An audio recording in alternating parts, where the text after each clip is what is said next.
ultimate steak knives. And I'm like, now you're just showing up. Way to go. And then she upgrades them and gets them to buy 15 business gifts. I'm like, are you okay? And then they just start adding a bunch more crap on there too. And it's amazing when you actually start to see this, the results that people are getting, the results that people are creating. But it's very easy. I feel like they're hung. I have no idea if they can even hear me or not because it's just sort of stopped. Can you guys hear me? I don't know. John's face is just static. I can hear you. Oh, I'm gonna keep talking. So, I can hear you. Okay, perfect. So, I got you. So, but there is. Okay, perfect. So I have these windows of time, though, where you get people around you having a lot of success. And guys, I'm petty. I'm not big. Kelly's honestly one of my best friends. I want nothing but success and goodness for her. But it's very easy to fall into the trap of comparison. Okay? That's a natural thing to do. It's very easy to see the results of people around me. And if they're getting this, they're not working harder than me. They're not better than me. Why am I not getting this? It's easy to get in my head. It's easy to get frustrated. It's easy to get, maybe bitter is not the word, but it's easy to affect your motivation. And so in our team, in the events team booth, we constantly are challenging ourselves. Dude, are you honoring the law of attraction? Anytime I feel frustrated, I got to go the complete other way. I've got to express massive gratitude. I've got to check my attitude. I've got to check my entitlement. I literally will tell people on the team, there are plenty of customers. There's plenty of CP out there. Your success is not coming at expense. Plenty of time for me to hit my goal as long as you keep doing the right things. Okay? That is how magic happens. That miracles happen.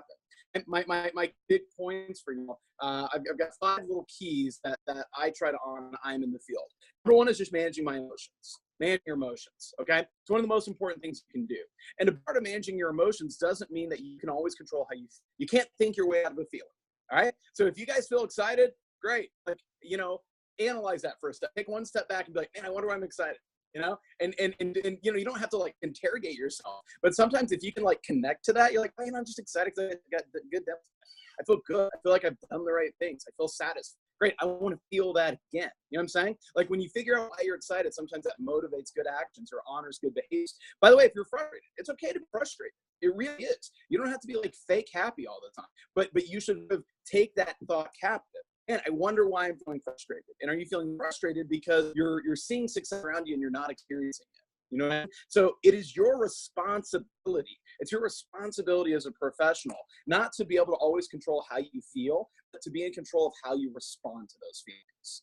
Okay? We talked a lot about the decision train in my office the other day. I suspect a lot of bosses will share some of that over the next few days. But you can't wait to act based off how you feel. You have to make a decision in line with your values, your goals, who you want to be. So number 1 for me is just managing my emotions. Part of that's having coping strategies. What do you do when you're having like a tough day? Sometimes just changing your state. Okay. Sometimes it's just taking a walk. Sometimes it's going and doing your phone time from a park and trying not to melt.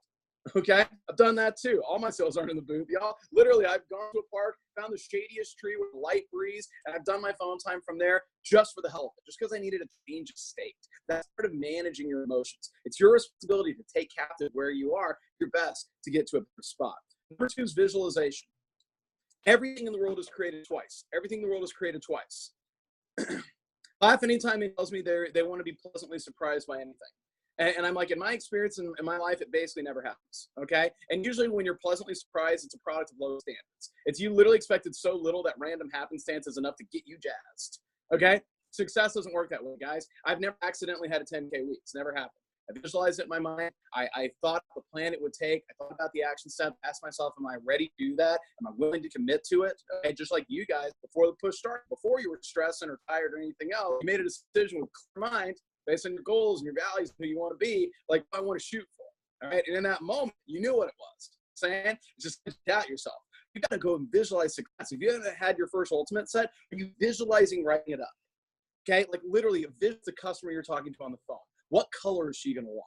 Like what color knives? Okay. What block is she going to be about? Is this lady cool? Is she getting steak knives or is she getting table knives? Okay. Is she a budget option kind of customer?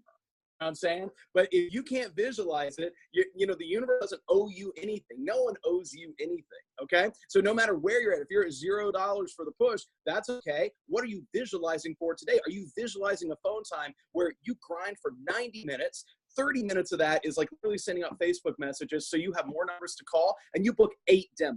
But you book 8 demos this morning and you completely change the look of everything. You can't get there in your head first. I don't know why you're just hoping Jones and the universe and your manager is just going to like hand to you. That's not the way it works. That's not success happen. None of y'all who are gifted in sports were accidentally gifted. None of you who get great grades in school accidentally get great grades. None of you who have just dynamic relationships in your life accidentally either. You invest time, you invest talent. You have to visualize it. Number 3, I love the push. Positive mental attitude. Positive mental attitude. I told you guys before, you're responsible not always for how you feel, but you're responsible for how you respond to those feelings. Don't weaponize your feelings against yourself. Don't beat yourself up because you have a human moment. That's okay. Okay. I was to Noah yesterday, and Noah's doing great. He's almost at $5,000 for the push. He's on pace to get his goals. He's on pace to get in management training. He's on pace to do whatever he wants. Hey, but I talked to him. He's like, oh man, Brian, damn, dude, I'm in one of my slumps again. I'm in a slump. I was like, all right, tell me about it. He goes, I had a virtual demo and she had a different time zone. It just didn't happen. Like, she had the time wrong. I had the time wrong. I'm like, all right. And he goes, I had a no sale. It's like, hey, what are you going to do?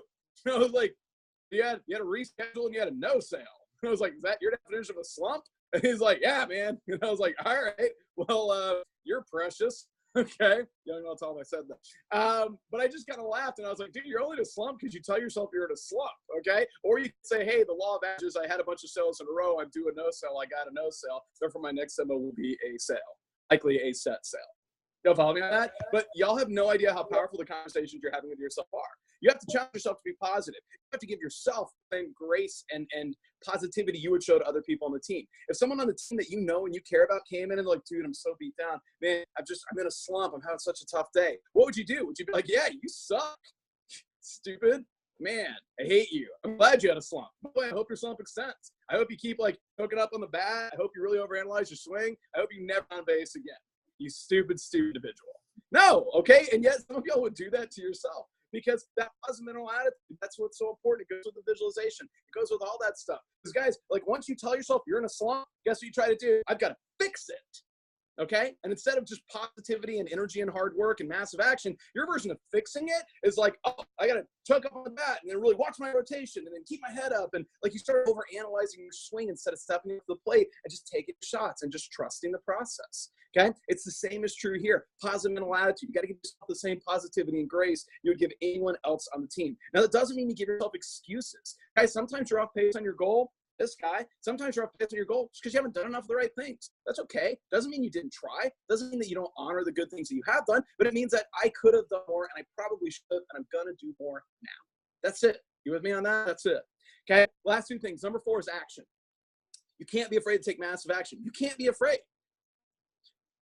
You can't be afraid to be exposed. You can't be afraid of what happens if I work that much harder and I don't hit my goal. What happens if I put up out there and my customers think I'm weird or my friends think I work too hard with my goofy knife job where I'm at $5,000. By the way, your friend's poor and stupid. Okay? Any of your friends that doesn't want to see you invest in hard things and be super successful, they're probably not your friends anyway. You're just a convenient person for them to hang out with. All right. So it's okay to have standards in your life. You would want good things for them. They should want good things for you. And by the way, most of them do, just so you know. Your friends, for the most part, aren't broken stupid, but some of them are, just in case you're wondering. A few of them are broken stupid. Okay. They aren't cool like you. They don't sell moves. All right. Just the same when it comes to action. What does action look for you? For me, guys, I have sold almost $800,000 worth of Cutco. I know this stuff. Every day when I go into the booth, you know what I do? Literally every day I have a ritual. Take comfort in rituals. There's certain things I do. Okay, my rituals are the same every single day. I literally have my headphones in, and when I'm walking into either a demo or service call, or if I'm walking in a show to go work and sell some knives, okay, I literally have some kind of audio on for just to get me sharp. Like I'll have an audio on, like y'all heard Beth getting a chance to teach how to do ultimate upgrades the other day. Great. Okay, we got that crap on YouTube for you. I would be listening to that. I mean, you don't have to be watching. Please don't be driving. And you're like, hey, look at this. It's Seth. Don't do that. Right? It's like let's not go quite that. But I'll put that crap on and just on the seat next to me, and I'm listening to that over and over again. Curtis JQs is like the all-time Cutco baller badass. All right, he's also a good friend of mine. Well, I have an 11-minute recording of Curtis just going through the whole script at the booth, and I have listened to that conservatively 1 billion times. Okay, because every day in the booth, I listen to when I'm driving to the show that I'm going to work. All right, so I do that. Once I get there, I literally have this part of my ritual. It doesn't have to be part of yours. I say a prayer. Okay, and that's just meant to help me focus and internalize a little bit. And by the way, I don't pray that it's like, hey God, send me all the knife-needing people, okay? It's not about that, okay? I pray for patience. I pray for gratitude for the day. I pray that I get to talk to the right people and that I'm given the right word to say, so that way I can help other people and support my family. I'm saying like that. It's that kind of prayer. It's not for CPO, but it's just that I can be my best version. And then as soon as I'm going to the booth, I got some pump-up music. I had the Foo Fighters jamming this morning. I'm all about it. And then I literally get to the booth, and I make a big noise, and I go, I will sell, I will sell, I will sell. All right? And then I laugh. That sounds stupid. All right? Guys, I'm a 36-year-old bald guy who's all jazzed up, but I'm going to make $5,000 that day. All right? You better believe it. I'm going to change the course of my family's life through the power of my actions and activities. I'm going to decide to do it, and I feel every bit of stress you guys do, and I have slumps just like you guys do. And I've had an $11,000 day last year, and it was amazing. It was the biggest day of my career, and the next day I sold $1,275, and I wanted to kill myself.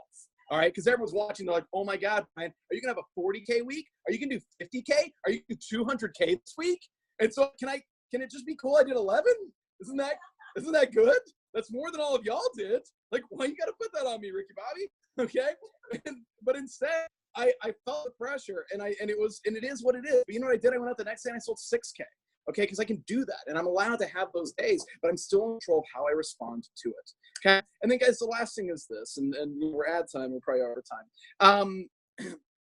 Screw it. Let me just end with this. I told you guys I had an $11,000 day. You hear an $11,000 day, and certain expectations come into your mind.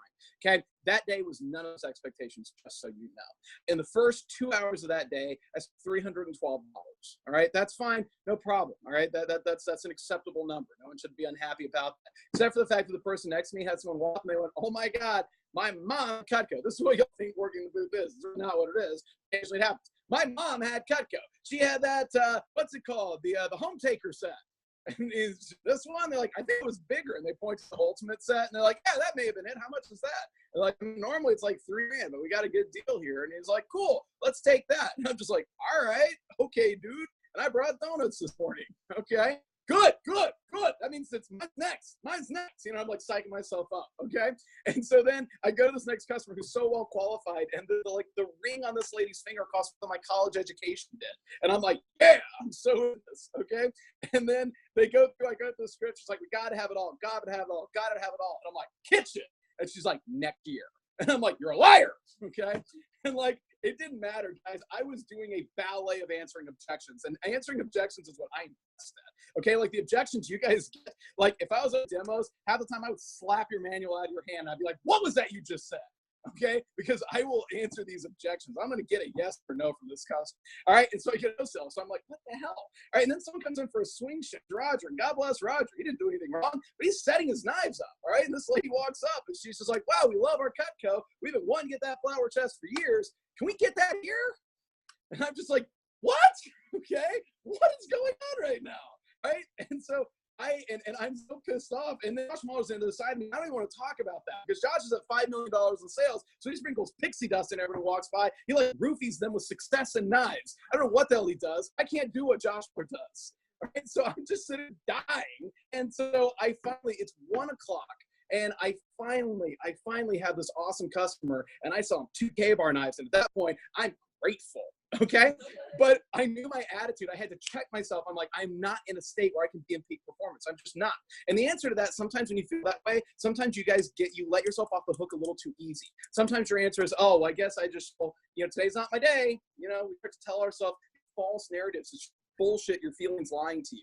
Okay. But instead I said, you know what? I got to get, and I went and just took a quick lap. Okay. And guys, it's not always calling my manager. I don't literally call John and bitch to him, but I have other people in Vector that I do call. And it's just coping mechanisms. It's okay. Think your way out of a feeling sometimes. And literally, I called a good friend of mine, and they're like, hey, what was your prayer this morning? I know you pray. And they're not a particular religious person, but they're like, what was your prayer? And I was like, patience and gratitude. And they're like, are you demonstrating either? And I'm like, no. Okay. That's why I'm praying to Jesus. I'm not Jesus. Okay.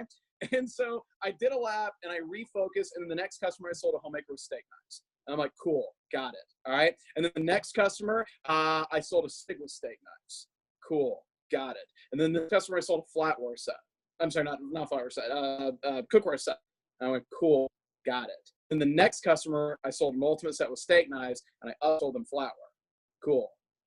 And then after Josh had left, I worked on his customers. I sold 2 flatware chests. Cool, got it. Okay. Biggest day of my career, I almost left. Being honest, I don't mean like I was, I quit. Screw you, Cutco. No, I just mean I was having a bad. There were other people there who could fill that shift. And I was like, maybe today is just the day. Maybe today is the day I could just go home and help my kids. Maybe today I'm saying all these rationalizations. I should go work out. That's what I'll do. I'll go work out, regain my energy. No, today's the day where I power through. Today's the day where I demonstrate patience, gratitude, and enthusiasm. Where I do the right things. I go in with some intensity, and I go earn what I deserve. That's what today is. And that's that day for all of you guys. Guys, this weekend is going to be ridiculous. This weekend is going to be life-changing for people. Literally, there's people right now that are at a couple grand in sales, and you are going to have a breakout weekend. You are going to put yourself on a map. You are going to get on a plan, and you're going to be literally managers next summer. You don't even know it because of what's going to happen this weekend. You got to do the work to earn it. And I promise you it'll be worth it. That's what I got. Man, BC, how great. Congratulations. That was really exciting. The stress of that day, though.